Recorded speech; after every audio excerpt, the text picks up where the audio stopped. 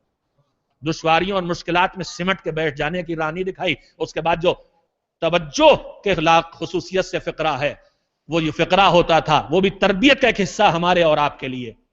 سارے غلاموں اور کنیزوں کو کہتے تھے تمہیں آزاد کیا، اخراجات بھی دیتے تھے، کہتے تھے بس ایک، اور یہ پھر تربیت ہے امت کی تربیت، کہتے تھے میں نے تمہاری سب غلطیوں کو معاف کیا، یہ معصوم ہے اللہ کی بارگاہ میں جس سے کوئی لغزش نہیں ہوئی ہے، مگر فکر بھی عصمت کی ہے، عظمتوں کی ہے، معراج عبودیت کی ہے۔ کہتے تھے جیسے میں نے تمہاری غلطیوں سے چشم پوشی کر کے تمہیں آزاد کیا ہے، تم اپنے معبود کے بارگاہ میں سب کے سب ہاتھ اٹھا کے یہ کہو کہ پروردگارہ، جیسے ہمارے اس آقا نے اپنے کنیزوں اور غلاموں کو معاف کیا ہے، تو اپنے بندے کو معاف کر دے۔ ایک صلوات بھیج دے محمد و آل محمد۔ تو خوش اخلاقی ان کی برقرار تھی اور بھرپور زندگی بسر کرنے کی، کہ پوری زندگی بھرپور زندگی بسر کی ہے۔ خوش اخلاقی کا نمونہ میں آپ کی خدمت میں رکھ رہا تھا، خاندان کا جو آدمی آ کے اس نے برا بھلا کہا تھا، امام نے اپنے ساتھیوں سے کہا چلو اس کو جواب دیں، تو لوگ جو اس وقت تلخ کلامی پہ سب نے چپ رہ کے برداشت کیا تھا امام کی خاموشی کی وجہ سے، انہوں نے سوچا چلو اب کچھ ہمیں بھی موقع ملے گا، جو توہین کی ہے امام کی ہم بھی بات کریں گے۔ لیکن جب امام چلے کہتے ہوئے والکاظمین الغیظ والعافین عن الناس، اللہ ان لوگوں کو پسند کرتا ہے جو غصہ ضبط کر لیتے ہیں اور جو لوگوں کو معاف کر دیتے ہیں، تو چلے مولا، وہ سمجھ گئے کہ اب کیا ہونے والا ہے۔ دروازہ زنجیر بجائی، وہ نکلا، اس نے دیکھا امام اور امام کے ساتھ دوسرے لوگ ہیں، پھر وہی جملہ اس نے کہا کہ آپ اس وقت تنہا تھے تو جواب نہیں دیا اور اب آپ اتنے لوگوں کو لے کے میرے پاس جواب دینے آئے ہیں۔ امام کا فقرہ سنیے، یہ سب ہمارے اور آپ کے لیے۔ امام نے فرمایا کہ تو نے جو کچھ میرے بارے میں کہا اگر وہ سچ تھا تو اللہ مجھے معاف کرے، اور اگر تو نے جو کچھ میرے بارے میں کہا وہ غلط تھا تو اللہ تجھے معاف کرے۔ میرے عزیزوں، ہماری زندگی کے کتنے مسائل اس ایک چیز سے حل ہو جائیں گے۔ ہم خالی ایک مرتبہ دیکھ لیں، ہم آپس میں جھگڑے، لڑائیاں، اختلافات، کاروبار کے، بزنس کے، خاندان کے، شادی کے، رشتوں کے، کتنے مسائل ہیں، دو میں سے کوئی ایک تو غلط ہوگا۔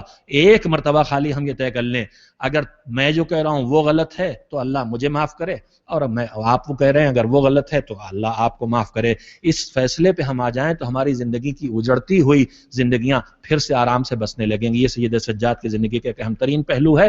میرے عزیزوں، میں اب اس کے بعد جو بات کہنے کے لیے حاضر ہوا تھا وہ یہ کہ مومن کی زندگی مصائب اور مشکلات سے خالی نہیں ہوتی، مگر ہم ان مشکلات اور ان مصائب میں جو توجہ دیتے ہیں ان میں سے بہت سی وہ مشکلات ہیں جو ہماری زندگی کی بڑی مشکلیں ہیں، مگر ہم خود اپنے ذہن سے ان تک پہنچ نہیں پاتے، اور کبھی کبھی تو ہم اللہ کی بارگاہ میں شکوے بھی کرنے لگتے ہیں۔ دینداری کے ساتھ جب ہماری زندگی میں دشواریاں ہمیں زیادہ دکھائی دیتی ہیں، اور دوسری طرف وہ جو اللہ کی بات کو نہیں مانتا، اللہ کی اطاعت نہیں کرتا، راہ دین پہ نہیں کرتا، چلتا منمانی زندگیاں بسر کرتا، اس کی زندگی میں نعمتوں کی فراوانی دیکھ کے ہمارے ذہن الجھنے لگتے ہیں، مذہب کے بارے میں، اللہ کی عدالت کے بارے میں، رحمانیت کے بارے میں زمینوں میں شکوے پیدا ہونے لگتے۔ صاحب دین کی پابندی کر کے بھی پریشانیاں ہمارے پاس ہیں، وہ دیکھیے اسے نہ دین کی فکر ہے، نہ اللہ کی فکر ہے، نہ امام کی فکر ہے، جو اس کا جی چاہتا ہے کرتا ہے، جیسی زندگی جی چاہتا ہے بسر کرتا ہے، مگر آج تک اس کی زندگی میں کوئی مشکل نہیں آئی۔ نعمتیں ہیں کہ اس کے اوپر ٹوٹی پڑ رہی ہیں۔ اس سلسلے میں خاص کر کے ہماری بہنیں شکوہ کرنے لگتی ہیں، یعنی ہم اپنے دینداری کے اثر کے نتیجے میں دنیا میں نعمتوں کی فراوانی چاہتے ہیں۔ مگر میرے عزیزوں، میں آپ کی خدمت میں کہنا چاہتا ہوں، ائمہ طاہرین نے جو ہمیں درس حیات دیے ہیں، پیغمبر خدا نے جو ہمیں سکھایا ہے، اس میں سے ایک بات یہ نوٹ کر لیجئے کہ نعمتوں کی فراوانی کو ہمیشہ اللہ کی خوشنودی کا سبب نہ سمجھیے گا۔ تجزیہ کرنا پڑے گا کہ اس کے ساتھ نعمتوں کی فراوانی کے ساتھ اللہ کی اطاعت ہے یا اللہ کی معصیت ہے، ورنہ صرف نعمتوں کی کثرت، نعمتوں کی زیادتی اور مصیبتوں کا نہ آنا کسی قربت الہی کے دلیل نہیں بنایا جا سکتا ہے۔ مشہور ترین واقعات میں سے ایک واقعہ ہے پیغمبر خدا حضرت محمد مصطفیٰ صلی اللہ علیہ وآلہ وسلم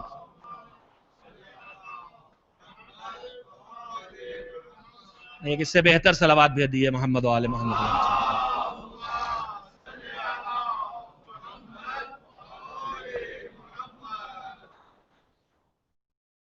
پیغمبر کو کسی صحابی نے اپنے گھر بلایا تھا اس چند اصحاب کے ساتھ کھانے کے لیے۔ پیغمبر تشریف لے گئے، جب دروازے پہ پہنچے تو اس کے گھر کے باہر جو دیوار بنی ہوئی تھی، جتنی بھی اونچی رہی ہو، بہرحال گھر کی دیوار ہے 5 7 8 فٹ تو رہی ہوگی کم سے کم، اس دیوار پہ کوئی اس کے گھر کی پلی ہوئی کوئی اس کے گھر کا پلا ہوا کوئی پرندہ بیٹھا ہوا تھا، کبوتر ہو یا کوئی بھی چیز ہو، دیوار پہ پرندہ بیٹھا تھا۔ اس پرندے نے وہی دیوار پہ بیٹھے بیٹھے ایک انڈا دیا، وہ دیوار کی بلندی سے زمین پہ گرا، مکے کی زمین پتھریلی، اس بلندی سے انڈا گرے تو ٹوٹنا چاہیے، اس کو نہیں ٹوٹا تو جو پیغمبر کے 7 لوگ تھے ان سب کے چہرے پر تعجب کے آثار ہوئے، حیرت پیدا ہوئی۔ تو جو صاحب خانہ تھے جنہوں نے بلایا تھا، انہوں نے سب کے چہروں پہ جب حیرت دیکھی تو کہا کہ آپ سب لوگ بہت حیرت زدہ دکھائی دے رہے ہیں، کیا ہو گیا؟ آخر کہا بھئی حیرت کی بات ہی ہے، اس طرح سے اتنی بلندی سے انڈا گرا ہے اور اس کے بعد نہیں ٹوٹا ہے تو حیرت کی بات ہی ہے۔ تو انہوں نے کہا آپ لوگوں کو حیرت ہوگی، مجھے تو کوئی حیرت نہیں ہے۔ کیوں؟ کہ میری زندگی میں آج تک مجھے کوئی نقصان ہوا ہی نہیں۔ روایت کہتی ہے پیغمبر نے وہیں سے قدم موڑ لیے، کہا کیا ہوا حضور؟ کہا یہ تو جو کہہ رہا تیری زندگی میں کبھی کوئی نقصان ہوا ہی نہیں ہے، اس کا مطلب یہ ہے کہ تیرے اللہ نے تجھے تیرے حال پہ چھوڑ دیا ہے، تجھے کوئی مصیبت نہیں آئی، تیری زندگی میں کوئی دشواری پیدا نہیں ہوئی، اس کا مطلب اللہ تجھ سے ناراض ہے اور اس نے تجھے تیرے حال پہ چھوڑ دیا ہے۔ اس لیے کہ اللہ جس بندے کو پسند کرتا ہے اس کی زندگی میں کبھی کبھی مصیبتیں ڈال کے اسے جگاتا اور جھنجھوڑتا رہتا ہے۔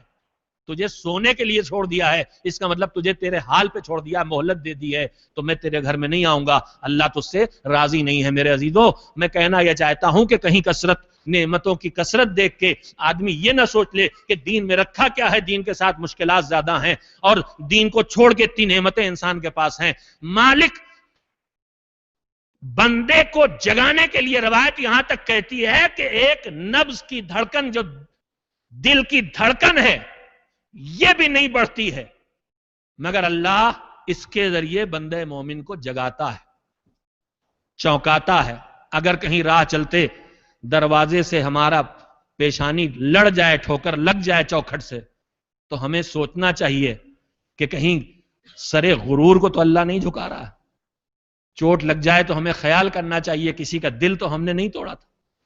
تو ان مصیبتوں میں، زندگی ان مصیبتوں سے خالی نہیں ہوگی مگر ہم زندگی کی جن مسائل و مشکلات کی طرف متوجہ ہوتے ہیں ان سے ہٹ کے معصومین نے ہمیں کچھ مسائل کی طرف متوجہ کیا ہے جن کی طرف ہمیں توجہ دینا چاہیے۔ میں نمونے ان کے صرف رکھ رہا ہوں، روایت کی روشنی میں صرف ایک بات مجھے آپ سے کہنا ہے، میرے عزیزو، مومن کی زندگی کی مشکلات کبھی ہم ان کی طرف متوجہ ہوتے ہیں کہ نہیں ہوتے ہیں؟ ذرا غور کریں۔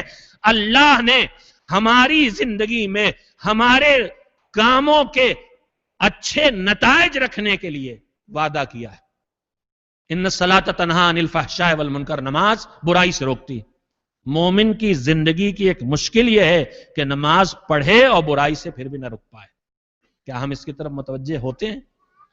ہمارے اعمال کے اثرات جو ہماری زندگی مرتب ہونا چاہیے، زندگی مومن کی ایک مشکل ہے کہ اچھے کام میں دل نہ لگنا سلب توفیق کے نتیجے میں ہوتا ہے۔ مومن کی زندگی کی ایک مشکل ہے کہ اچھے کام میں دل نہ لگے، اچھی بات کا اثر نہ ہونا یا اچھی بات اچھی نہ لگنا مومن کی ایک زندگی کی مشکل ہے کہ دل اسے قبول کرنے پہ تیار نہیں، سننا نہیں چاہتا۔ یہ وہ مشکلات ہیں جن کو ہم اپنی زندگی میں مشکل نہیں سمجھتے مگر معصومین نے اس طرح کے مشکلات کی طرف متوجہ کیا۔ میں نے عشرہ اولیٰ میں آپ کی خدمت میں روایت پڑھی تھی، میں اسے دہرا رہا ہوں اس کے بعد حصوں کو آپ کے سامنے قدر تفصیل سے رکھنے کے لیے کہ ہمارے چوتھے امام نے بھی اسی طرح کے مشکلات میں ہم کو ایک مشکل کی طرف متوجہ کیا ہے۔ ہم سب اس زندگی میں ایک محدود زندگی لے کے آئے، دن معین ہے ہماری زندگی کے، ہمیں نہیں معلوم لیکن معین ہے۔ امام نے فرمایا کہ ہر انسان جب صبح سے شام کرتا ہے، بس آخری بات ہے آج کے سلسلے کی، صبح سے شام کرتا ہے تو زندگی کا ایک دن کم نہیں ہوتا اس کا، بلکہ وہ 3 ایسی دشواریوں کا سامنا کرتا ہے، میں نے روایت پڑھی ہے مختصراً، کہ جن میں سے اگر ایک مشکل کا احساس ہو جائے تو دنیا کی ہر مشکل اس کے مقابلے میں اسے آسان لگے گی۔ صبح سے شام کرنے میں ہر انسان کو 3 مشکلوں کا سامنا ہے۔ ہم آپ کبھی کبھی کوئی دن کہتے گزرتے ہیں ایسے کہ ہم سوچتے ہیں آج بہت اچھا دن گزرا، آج تو کوئی مشکل زندگی میں آئی نہیں، مگر معصومین نے ان مشکلات کی طرف ہم متوجہ کیا ہے جدھر ہمارا ذہن عام طور پر متوجہ نہیں ہوتا۔ صبح سے شام کرتا ہے تو 3 مشکلیں اس کے ذہن سامنے، ان کا سامنا کرنا ہی کرنا ہے۔ کون کون سی؟ فرمایا صبح سے شام کرتا ہے تو اس کی زندگی کا ایک دن کم ہو گیا، جتنے دن بھی تھے زندگی کے ایک کم ہو گیا۔ کبھی خیال نہیں آتا، شام کو کبھی بیٹھ کے آدمی نہیں روتا، شام کو روئیں گے کیا، سال تمام ہونے کے بعد تالی بجا کے خوش ہوتے ہیں کہ چلو اور ایک سال کم ہو گیا۔ Happy birthday to you, happy birthday to you نہیں ہے، مرثیہ پڑھیے کہ آپ ایک سال اور کم ہو گئے، ایک سال اور کم ہو گئے۔ اب مجھے نہیں پتا، مذہب کے معاملات میں احکام شریعت پہ ہر جگہ آدمی پوچھتا ہے اس کی فلسفی کیا ہے، اس کی حکمت کیا ہے، اس کی مصلحت کیا ہے، مجھے سمجھ میں نہیں آیا آج تک کہ دن نہیں سال کم ہونے پہ خوشی منانا اور پھر روشنی کو پھونک کے اندھیرے سے بدلنا۔ مجھے نہیں معلوم اس کی مصلحت کیا ہے، اس کی حکمت کیا ہے، اس کا فلسفہ کیا ہے۔ دین کے معاملات میں جتنے لوگ ہیں وہ قدم قدم پہ ہر جگہ ایک سوال کرتے ہیں، میں بھی پوچھنا چاہتا ہوں بھائی آپ بتا دیئے یہ اندھیرے کو روشنی کو اندھیرے سے کیوں بدل رہے ہیں آپ؟ خیر، تو ایک دن زندگی کا کم ہوتا ہے، امام نے متوجہ کیا انسانی زندگی کی ایک مشکل ہے۔ جب تک میں نے روایت خود نہیں پڑھی تھی، مجھے خود قطعاً احساس نہیں تھا، کبھی احساس نہیں ہوا کہ ایک زندگی کا دن کم ہو رہا ہے، ایک گھنٹہ کم ہو رہا ہے، ایک منٹ کم ہو رہا ہے، ایک سال کم ہو رہا ہے، ایک مہینہ کم ہو رہا، لیکن واقعاً انسانی زندگی کی مشکل ہے، گنجائشیں ختم ہوتی جا رہی ہیں، امکانات گھٹتے چلے جا رہے ہیں، صلاحیتیں کم ہوتی جا رہی ہیں، جو بھی ہمیں بنانا بگاڑنا اس کے لیے جو بھی کرنا تھا اس کا وقت کم ہوتا چلا جا رہا ہے۔ یہ ایک بہت بڑی مصیبت، اس کا آدمی احساس نہیں کرتا۔ امام نے اس کے بعد فطرت انسانی پہ پھر توجہ دلائی، کہا حالانکہ اگر جیب سے اس وقت کا سکہ درہم دینار تھا، آج ہمارا آپ کا پاؤنڈ اور ڈالر ہے، کہا اگر جیب سے ایک دینار گر جائے، ایک درہم گر جائے، ایک پاؤنڈ ایک ڈالر گر جائے تو آدمی کو احساس ہوتا آج ایک نوٹ گر گیا۔ اب اس کے بعد جو توجہ کے لائق فقرہ ہے جو حضرات سن چکے ہیں ان کے سامنے دوہرا رہا ہوں، فرمایا زندگی کا ایک دن کم ہو جاتا ہے، توجہ نہیں کرتا، حالانکہ ایک نوٹ گر جائے تو ضرور یاد آتا ہے، حالانکہ یہ جو گر گیا سکہ، یہ درہم یا دینار کھو گیا، یہ پھر پلٹ کے مل سکتا ہے، لیکن جو زندگی کا دن چلا گیا ہے یہ واپس نہیں آنے والا۔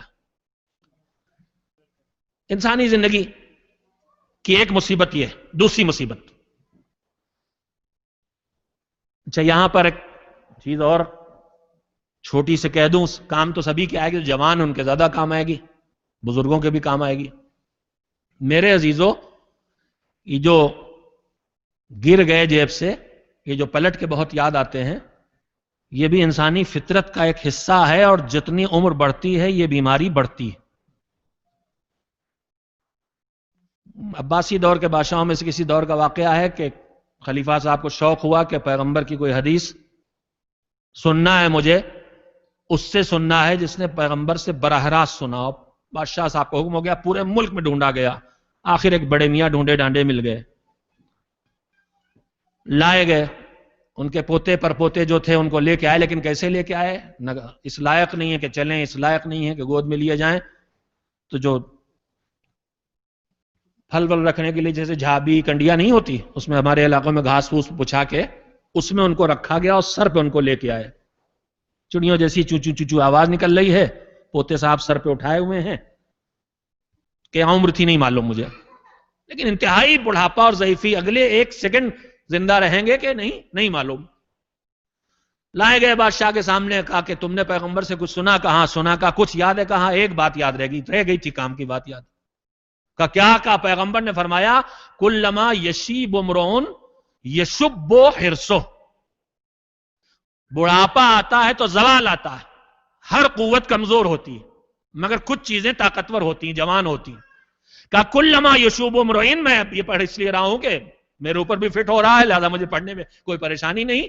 کلما یشیب امرؤن یشب حرصہ، آدمی جتنا بوڑھا ہوتا جاتا ہے اس کی حرص اتنی جوان ہوتی جاتی ہے، اس کی لالچ اتنی پوتے پوتیوں سے چھین کے کھانے کی نوبت آ جاتی ہے. بھائی پوتی پوتیوں سے چھپا چھپا کے رکھنے کی نوبت آ جاتی ہے. کلما یشیب امرؤن یشب حرصہ، جتنا آدمی بوڑھا ہوتا ہے اس کی لالچ جوان ہوتی. خیر بادشاہ نے کچھ کہا کہ بہت اچھی حدیث سنا، ان کو انعام دو. انعام ملا، لے کے چلے تو اوپر سے ایک مرتبہ پوتوں جو سر پہ لے کے جا رہے تھے ایک مرتبہ چوں چوں چوں چوں کی آواز آئی. دادا جان کچھ کہنا چاہتے ہیں. کہا کیا؟ کہا مجھے بادشاہ کے پاس واپس لے چلو. واپس لے کے آئے. کہا کیا بات ہے؟ کہا بادشاہ سلامت آپ سے پوچھنا تھا کہ آپ نے جو مجھے یہ عطا کیا ہے یہ اسی سال دیا ہے یا ہر سال دیں گے؟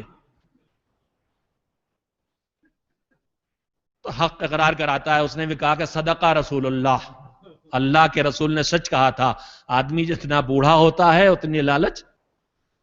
میرے عزیزوں بات میں نے آپ کی خدمت میں جو کہی وہ معصوم کے ارشاد کے سہارے کہی ہے. جس طرح سے ہم اپنے اس سکے کی قیمت پہچانتے ہیں جو کھو بھی جائے تو مل جانے والا ہے، امام کہتے ہیں بڑی مصیبت یہ ہے کہ زندگی کا ایک دن کم ہو جاتا ہے، صبح سے شام کرتا ہے آدمی مگر اسے یہ پتا نہیں ہے کہ یہ وقت اب کبھی واپس آنے والا نہیں ہے. یہ ایک مصیبت. بس جلدی جلدی سے سنیں. وہ مشکلات معصومین کے ارشادات میں اگر غور کیا جائے تو زندگی کے وہ مشکلات، جب وہ مشکلات ہمارے پیش نظر ہوں گے تبھی تو ان کے حل کی ہم جستجو کریں گے. ورنہ جو زندگی کے روزمرہ کے مشکلات، بیماری، صحت، روزی روٹی، تعلیم، گھر، کاروبار، امن امان، انہی میں ہم لگے رہیں گے، اس سے آگے نہیں جائیں گے. مگر یہ وہ مشکلات ہیں جن کی طرف معصومین نے ہمیں متوجہ کیا ہے کہ ان کو حل بھی تمہیں کرنا ہے اس کی. اس کے بعد فرمایا صبح سے شام ہوتی ہے یہ آدمی. دوسری مشکل اس پر آتی ہے، حیرت ناک ہے، میں بھی پڑھ کے حیرت میں پڑ گیا. کہا صبح سے شام ہوتی ہے تو آدمی ایک دن زندگی کا گزارتا ہے تو اپنے ایک دن کی روزی کو حاصل کرتا ہے. یہ بھی اس کی زندگی کا ایک مشکل ہے. میں سوچا روزی تو نعمت ہے، اس میں کون سی مشکل ہے؟ مگر امام نے اس مشکل مسئلے کی طرف حل کیا. جس کو جتنی روزی میں وسعت ملے اسے اتنا اس مسئلے کی طرف توجہ دینا چاہیے.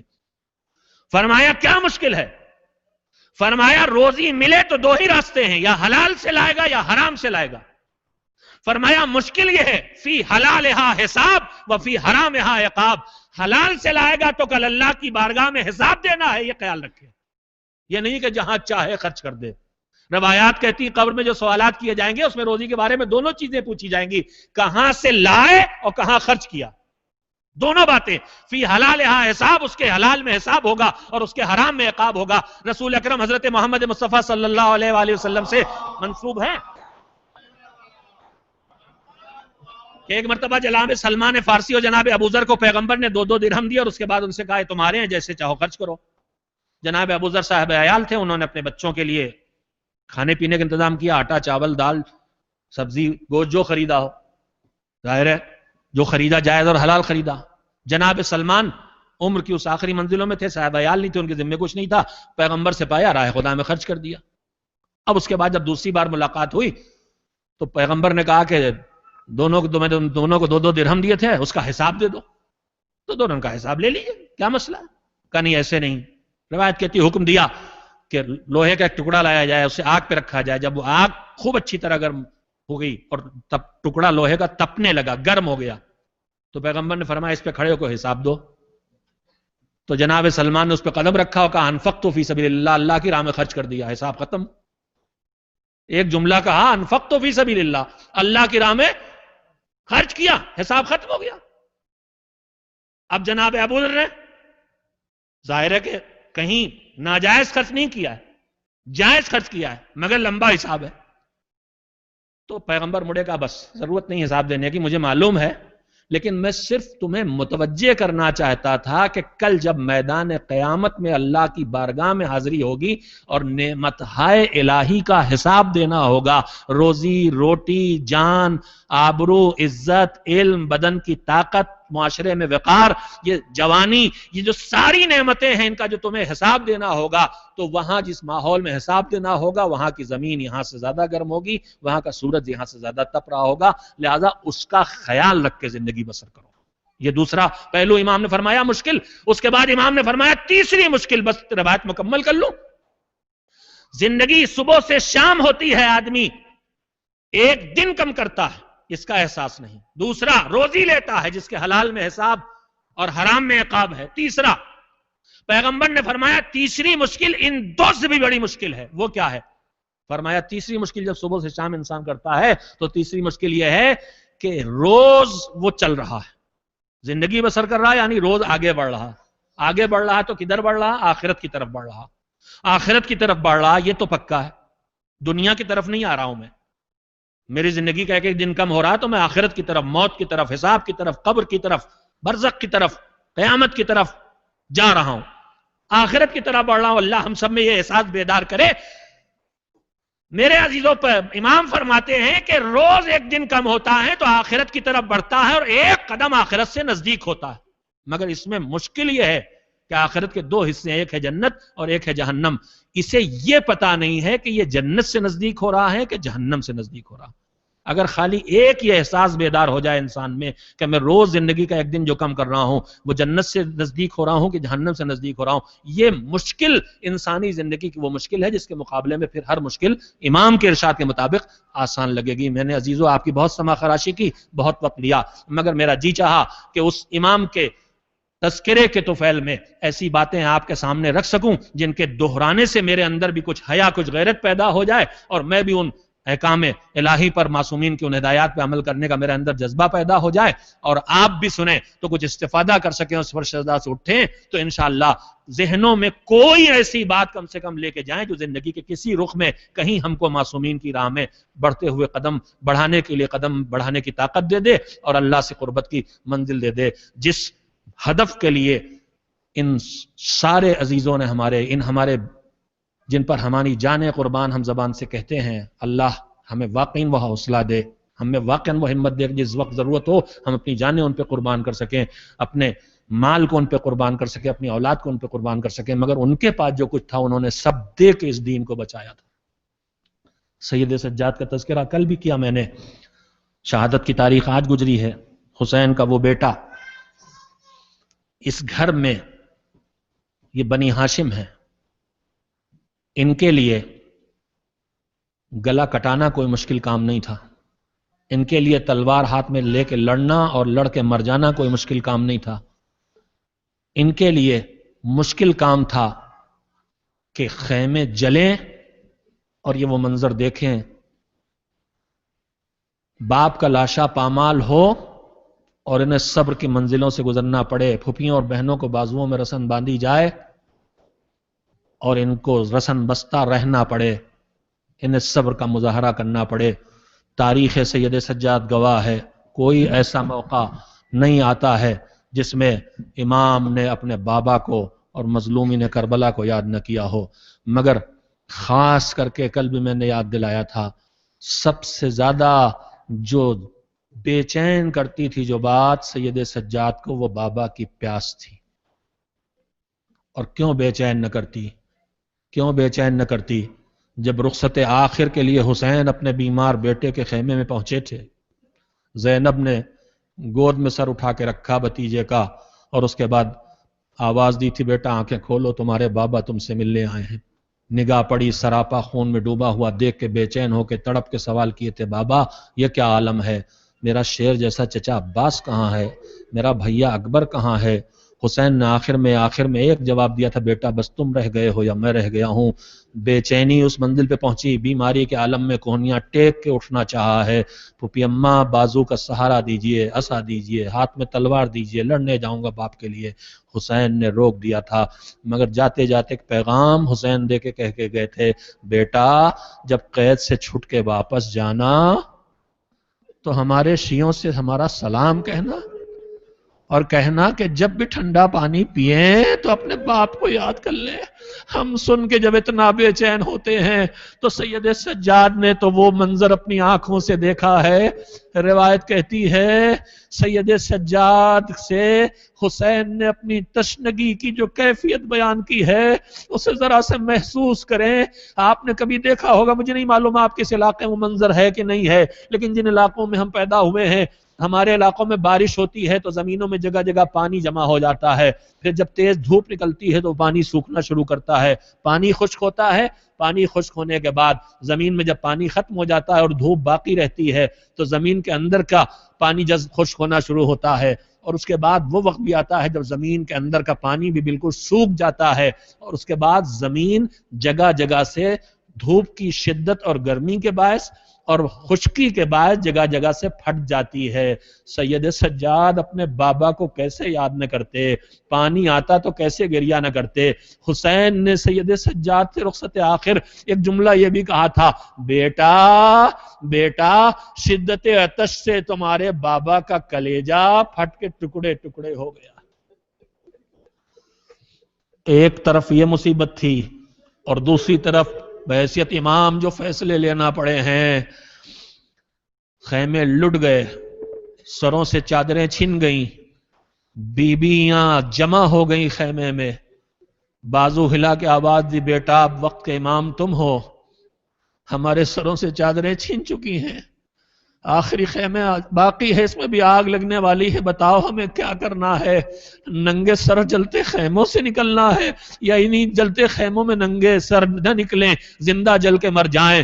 امام کو صبر کا پتھر سینے پر رکھ کے کہنا پڑا ہے، پھوپھی اماں خیموں سے باہر نکلنا پڑے گا، بابا کا پیغام پہنچانا ہے۔ یہ حکم تو دے دیا تھا مگر بے چینیاں کتنی تھی سید سجاد کے پاس۔ لٹا ہوا قافلہ، میں نے پرسوں عرض کیا تھا، جب شام میں دربار یزید کے دروازے پر پہنچا ہے، اس وقت بھی زینب کبریٰ رک گئی تھی، کہا تھا میں ننگے سر سب جگہ سے ہم چلے آئے، کربلا سے کوفے سے ہر جگہ سے چلے آئے، مگر ہم ننگے سر دربار میں نہ جائیں گے، ننگے سر دربار میں نہ جائیں گے، ہم بد دعا کریں تم بیبیاں آمین کہو۔ بس سید سجاد نے اس وقت بھی آواز دی تھی، پھوپھی اماں اتنے امتحان دے دیے ہیں، ایک امتحان اور دے لیجئے، پھوپھی اماں ننگے سر دربار میں جانا گوارا کر لیجئے۔ ہائے یہ کون سے صبر کی منزل ہے جو سید سجاد کو برداشت کرنا پڑ رہی ہے؟ لیٹے ہوئے قافلے کو لے کے زینب کبریٰ پہنچ گئی دربار یزید کے اندر۔ میرے عزیزو، ایک زمین پر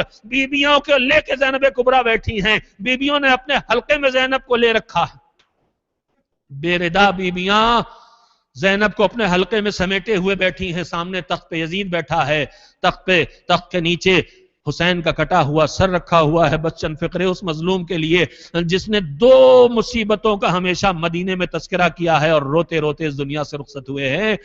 زمین پر بیبیاں بیٹھی ہیں، تخت پہ یزید بیٹھا ہے، تخت کے نیچے حسین کا کٹا ہوا سر رکھا ہے، لبوں سے یزید چھیڑخانی کر رہا ہے۔ زینب نے اس منظر کو دیکھا، نگاہوں کو جگا لیا، یزید کی نگاہ اٹھی، اس نے دیکھا ایک بیوی بیٹھی ہے، دوسری بیویوں سے حلقے میں لیے بیٹھی ہیں، وہ سمجھ گئی یہ کوئی شخصیت ہے، کہا یہ کون ہے؟ کسی نے بتایا ہے زینب ہے، علی کی بیٹی زینب ہے، حسین کی بہن زینب ہے۔ زینب کا نام سن کے یزید نے ایک مرتبہ آواز دی، زینب اٹھ کے سامنے آؤ، میں تم سے کچھ گفتگو کرنا چاہتا ہوں۔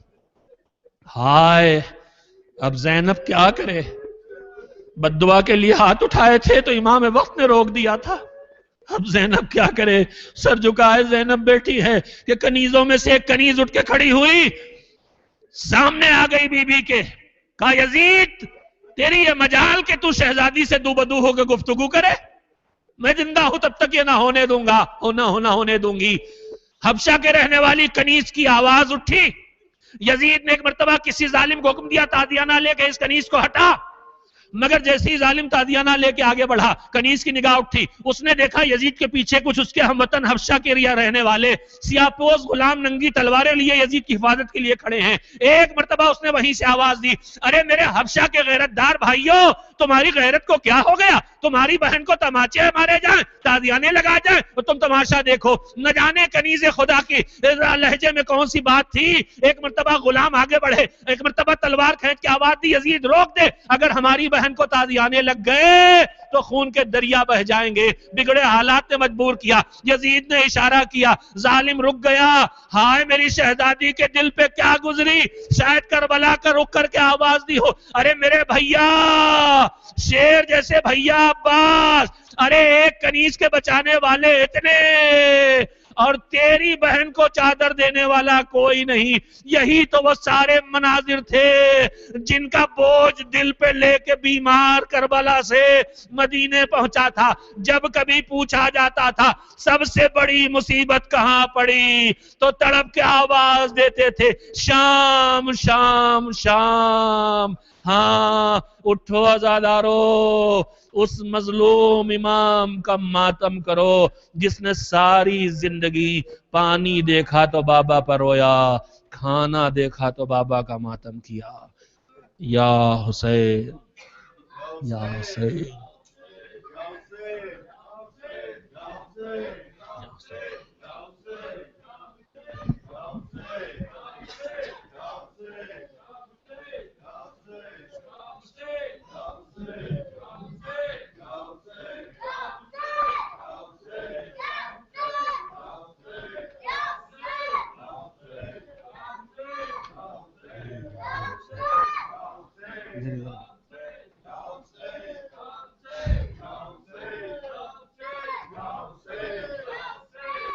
حسین, یا حسین, یا حسین, یا حسین, یا حسین, یا حسین, یا وہ شام کا بازار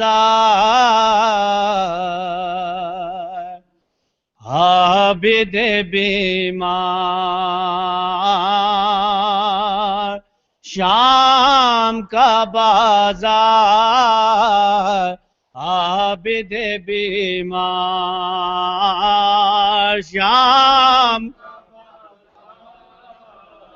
عابد بیمار,